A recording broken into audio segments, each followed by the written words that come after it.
All right, Brave Nation, it's the Roaring Lion, Carlos Kremer. I am joined by Phil Campbell, Bryan Lacey, and the OG of MMA, Kiriks Jenness. Gentlemen, what an incredible fight night tonight. One of the best cards that we've ever seen with Brave Combat Federation. And Phil, let's just jump right into it. Let's get to the main event, break it down, and I'll tell you what, Elias June put on quite a show, didn't he? It was the game plan by Elias June was absolutely fantastic. He knew just how dangerous Makhachev was going to be in the first round, in the early stages of the fight. What did he do? Put a little bit of pressure on in the first round, knocked him down with a beautiful head kick, played around on the ground for a little bit. Second round, it was purely a kickboxing matchup, landed the strikes, depleted the power level of the fighter. In the third round, he did enough striking to force the takedown from Makhachev, and from that moment, he scored a beautiful guillotine choke, the 8th of his mixed martial arts career. A genuinely spellbinding performance. And to get that off of Makhachev is really impressive. What were you most impressed about with June tonight in the main event? Well, first of all, I'm just going to say thank you to Brave, because I have had 2 events here. I'm shooting off, and thank you personally to all 3 of you. It's been fantastic being the meat in the sandwich that is Kiriks Jenness and Phil Campbell, and to hear the Lion roar live has been something special. So I want to say thank you. Thanks for the opportunity. It's been absolutely wonderful because the fights have been spectacular. Tonight's main event, yeah, absolutely, it was very impressive by Giroud because of the grappling. He got a little taste of it, the toe hold to toe hold, the switch. Yes, indeed. Not sure where that noise came from, but that's a little taste of how dangerous he is. And for me, what impressed me most about Giroud was patience, because he executed the game plan, he stuck to it, he kept the range, and that patience paid off because he got one opportunity to finish the fight, and that was all he needed. Kirik, let's talk a little bit before we go on about Gustavo Firmino and the Hawk, President Mohammed Shahid. What an incredible job again. Matchmaking. We had Brave 47, which that card was off the hook, and tonight beat that card unbelievably. It did indeed. Brave Nation, mixed martial arts in the Middle East, rests on the shoulder of the Prince. The Prince's vision for mixed martial arts, for the way it should be, is carried out by Mohammed Shahid, who's responsible for okaying every fight we saw. But the sport in the Middle East rests on their shoulders, and I have to extend my most profound respect. Second thing, Brave Nation, have you ever been outside at night and looked up at the sky and felt overwhelmed by the number of stars you saw, by how simultaneously insignificant it makes you feel, and how incredible to be part of it? That's how I felt on this card. There were so many stars on this card, I can't count them. I felt insignificant, but it felt extraordinary to be part of it. Every fight from top to bottom on this card was absolute fire, and the big winner again was Brave Nation.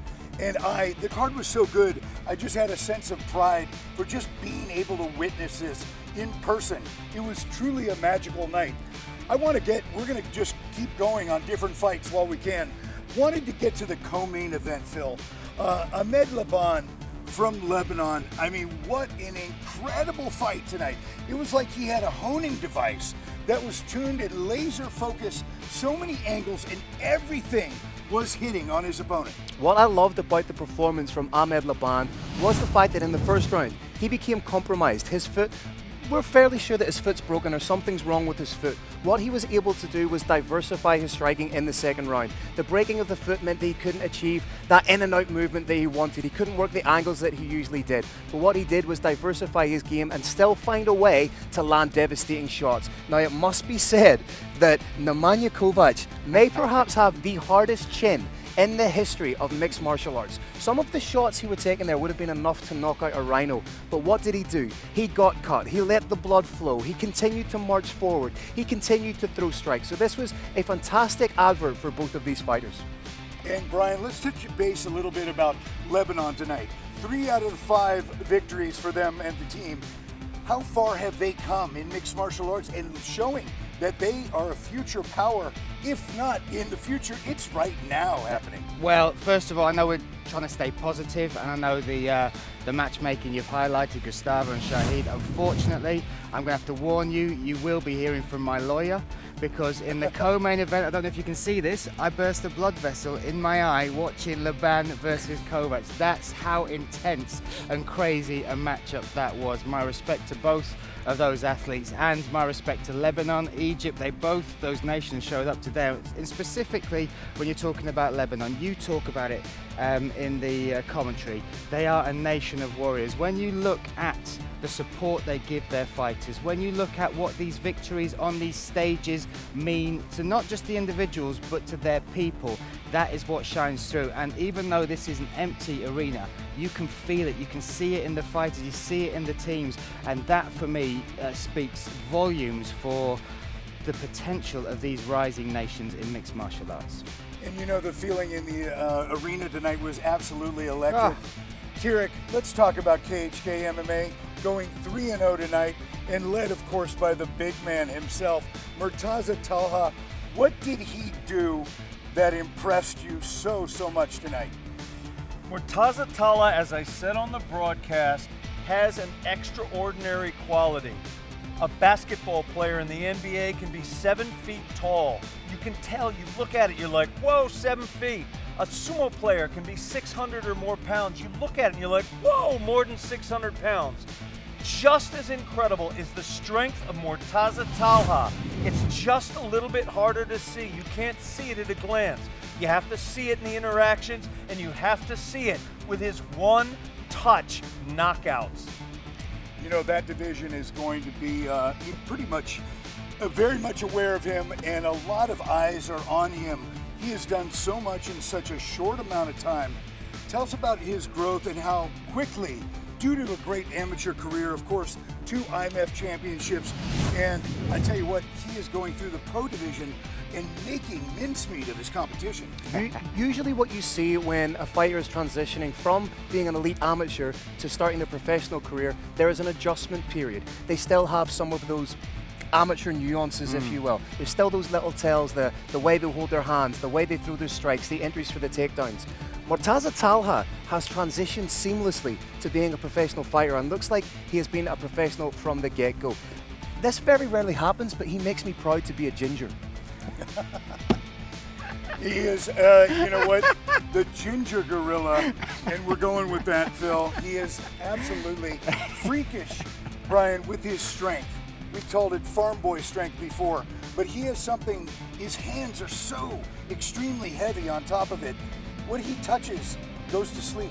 Without a doubt, and we focus very much on that finish because it's a unique finish in mixed martial arts. Up against the cage, to drop a guy like Menkes, and I'm going to tell you, he's legit. Menkes is not some guy they've just brought in. Six fight win streak, 5 wins by rear naked choke.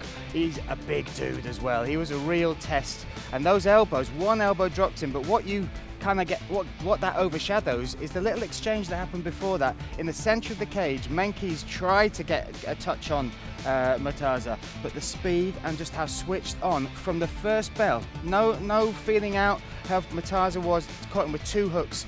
That says to me you have got somebody who is very mature. It also says to me that however they are preparing him, whoever is around him, we saw a little glimpse of him sweep him away from the interview at the end. He's got the right people building this career, and that is exciting. Kirik, let's touch base on that. Head coach Eldar Eldarov. You can see glimpses of Eldar Eldarov in his fighters. It's really amazing that you can almost see like stunt doubles for him. Petrifying. Share about that. Terrifying. It is terrifying. Share about that, the depth of the coaching staff at KHK MMA. Dagestani wrestling is better. In mixed martial arts, over now decades, you see new techniques introduced, and it's still happening. For example, the calf kick didn't really exist at a significant level 24 months ago. Now you won't find a card that doesn't have it. The Dagestani's wrestling is better. The world will catch up. There's nothing magical in mixed martial arts. It's not a kung fu movie.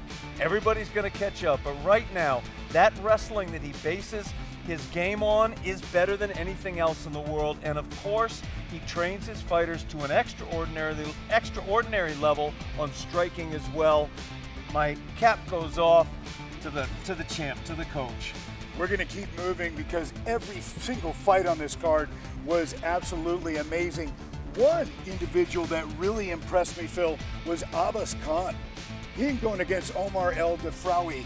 He really was tested in this fight. He really was in some dark, deep waters. Absolutely. And he prevailed with an incredible heart, and you can tell the focus and training and discipline that he has been training so hard at to improve to this level where he came out on top and got his first pro victory. To steal a line from Kiriks Jenness, there's an old saying in mixed martial arts. The judging of a fighter is not how you judge him in his wins, but how he recuperates from his losses. What we saw was Abbas Khan come back from a devastating loss. There were questions about whether he progressed to the pro ranks too early. What we saw was the evolution of a fighter inside the cage tonight. Predominantly thought of as solely a boxer, but what we saw was wrestling now added to that. He's now exhibiting those KHK qualities that were so successful for him in his amateur career. He was going from the high crouch to the single to the double. Oh, the strength takedown. was The beautiful. takedown. Absolutely beautiful. Midway through a pivot off a single, he transitioned to a double. An exquisite performance, and now I really think he's hit his mark in the professional ranks, and he's going to go on and do great things. Brian, talk about the iron will of Abbas Khan. Well, listen, it was absolutely on show tonight because he is stepping in off the back of a devastating knockout. There is something when you are competing in combat sports, there is an invincibility you kind of feel, like I cannot get knocked out. When you have been knocked out in the fashion he has, it doesn't leave you. It sits in the back of your mind until you can get back in the cage and put it all on the line again. And for me, the mental growth, we saw the physical growth as far as his techniques and his skills, the mental growth was on show. But to steal a phrase from my mate Phil Campbell, it was the microaggressions in the grappling that really caught my eye. Kirik, we're going to move on to South Africa's Incosi, the future Ndebele. Every fight that we see this young man, he has evolved, he's getting better, and it's absolutely terrifying how good this young man is. We talked about his athleticism. We talked about that he could really perform in any sport to a top level. What impressed you the most in Nkosi's brilliant victory tonight? Going back to his history, he took his first MMA fight after 3 months of MMA lessons without a formal coach. Didn't have a coach, was just taking lessons like any other kid in the gym after 3 months. You don't have a coach. You're a kid, you're taking lessons in the gym. This is the mount. Oh, why is it called the mount? Why you put your knees here? That's the level that he was at. But he took an international fight and he won. That kind of acceleration of career is continuing, and we saw it tonight. You talked a little bit about the hunger of some of these guys in South Africa, some of the intangibles that they have that a lot of fighters don't because of the challenging upbringing that they had, and they really take advantage of proper training, great coaches, a great facility, and they absolutely go through the roof in their talent. A lot of kids grow up in that environment and they end up dead by the age Incosi is now. They end up dead. I grew up in Africa. I spent a lot of time in Southern Africa. It's difficult for me to communicate the level of lack of resources there. I mean, a lack of running water at that level.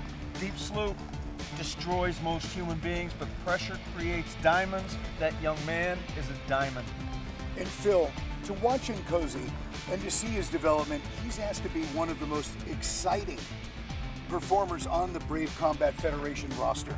Well, speaking just to what Kirik has just said, he sees the training he's now getting with Coach Attila as a privilege. A lot of people see their training as a little bit of a right. I deserve this. I'm a fighter. I deserve this. He sees it as a privilege. So that's why you see him being so intelligent, being so grateful, infusing this wonderful style of a striker that switches and with these long limbs that all of a sudden he's half a cage away from you, next thing he's jabbing you in the head. His style is so entertaining to watch. He's infusing it now with a wonderful ground game as well. So he's just becoming such a well-rounded athlete that I think at only the age of 25, he's not even hit his prime yet, gentlemen. How scary is that? He was tested on the ground and he looked completely calm and confident. I was surprised at that, how far this young man has come. So huge props to him. Moving on. A young man that we're really proud of, myself especially, coming from San Diego, Hassan Fakherdeen, the brother of Mohammed Fakherdeen, 10th Planet San Diego, Manolo Hernandez, Bill Crawford, Richie Boogeyman Martinez. I mean, Bryan, we could go on. And Hassan Fakherdeen showed his mettle tonight, and he's just not a little brother anymore. He's a force to be reckoned with. Without a doubt. Tonight, for me, that star was born, and not under the shadow of his brother, but individually. You watch that walkout, just look at the smile on his face, the energy he brings, the way he steps in the cage. Those two were smiling, staring at each other like two animals waiting to meet in the middle, and it, for me, was one of those where you kind of think maybe you don't know which way it's going to go. He was in total control throughout that fight. His cage wrestling was fantastic. His choice of shot was unreal. The body shot that dropped Menem was just so sweet, and that interview afterwards, it shined with the energy he's got, it shined with the upbringing he's got, the people that are around him, and for me, Brave should be very excited, and the welterweights, because he's going back down to 170, should be scared. Kirik, he runs his record to 3-0. It's just the beginning for him. He's a young man. He's got a bright future ahead. How far can Hassan Fakherdeen go? Hassan Fakherdeen can go all the way, but what I want to talk about for a split second here is character. In Russia, culture I respect tremendously. When an athlete's name is announced on a medal stand, they put the coach's name first. Not for the United States of America. When you win a medal, the only name you're going to hear is the medal winner's name. Hassan Fakherdeen, instant shout out to his coach. Incosi Ndebele, instant shout out to his coach. All of our Brave Combat Federations give huge props to their coach, because this is an organization of character. Moving on as well, we go to Azad Maksum, the Kazakhstan sensation. What, Phil, in the world? This young man ran his record to 12-0, and I was so impressed with his composure. I was so blown away by the relaxation that he showed inside the cage. And you know, he doesn't look it when you look at him on paper, but he is one deadly fighter. Absolutely. Are you going, me? No, go ahead. I would love to go. I'm going to jump all over you here because I'd rather you didn't. I'm going to. I loved this fight. This is another exquisite bit of matchmaking. You look at both of these fighters, where they are in their careers, and I watched the fight of Azad before this, the one before. He was tested a lot in that, but he had it all his own way as far as the momentum of the fight. That was different in this fight. He went through adversity. The twists and turns between the two grappling exchanges between them, the strikes, the back and forth, and then to come out with the finish in the 56th second of the third round says to me what heart he's got as well as skill. A massive victory, a massive test. Credit to both fighters, and once again, credit to the matchmakers. Kirik, let's talk a minute about the quality and not only the character that these young men in Brave Combat Federation have shown the world, but the heart and the dedication and the respect for the sport. You hit on that. That's a huge intangible when you have fighters, as you said, that respect the coaches, respect the sport, don't reinvent the wheel, and they listen and they grow. And we have been around with Brave so long. It's truly amazing to see the growth of these gentlemen. And I'll tell you what, head to toe on top of this organization, these are class acts. They are, Carlos, and there's a reason for it. Brave Nation. This is an organization founded from the vision of a fighter. He's a sport fighter and he's a war fighter. That vision is carried out by Muhammad Shahid. He's a fighter. This is an organization of fighters, by fighters, and it's for fighters, because in this life, we're all fighters. How about Phil, Oli Santalati, on his birthday, securing a huge win? Tell us about that fight and what your thoughts were on how he impressed you tonight. Well, this was a hugely intricate fight. If you're judging it by the damage accrued by George or the ground dominance by Oli Santalati, you have to give credit to the relentlessness of Oli. Getting hurt but still really working for those takedowns. And again, working when he was inside the guard, landing his strikes, trying to progress. And at the end of it, I do think the judges got the right decision. I agree with that 100% as well. He had that fight on 2 weeks' notice, correct? Absolutely crazy. Brian, that is amazing. It shows how hard he's training when he knows that he doesn't have a fight. He's training just as hard. Talk about his mentality tonight. Well, the mentality that was seen in the cage, just to come over the adversity, the cuts the doctor having to get caught in, to stay mentally switched on to get that job done. And I agree, I think the judges got it right. It was a very close fight, and again, subjective as far as damage and control, but for me, I thought he certainly deserved this. You talk about that mental attitude, because not only did he have to step in on 2 weeks' notice, but cut 11 kilos, 11 kilos. A fantastic victory, and what a way to celebrate your birthday. What an incredible night. One of the best cards we've ever seen. Beaming with pride is all of us. 2 events down, 2 more to go. Gentlemen, it's been an absolute pleasure and an honor working with you. Brian, we have enjoyed you so much we can't even begin to speak about it. And I'm sure we will talk a lot about it tonight. But I tell you what, gentlemen, amazing job coming from Kombat Kingdom in the magnificent Kingdom of Bahrain. Thank you for tuning in. Brave Combat Federation 48, Arabian Nights, one of the best cards in our history. Thank you for watching.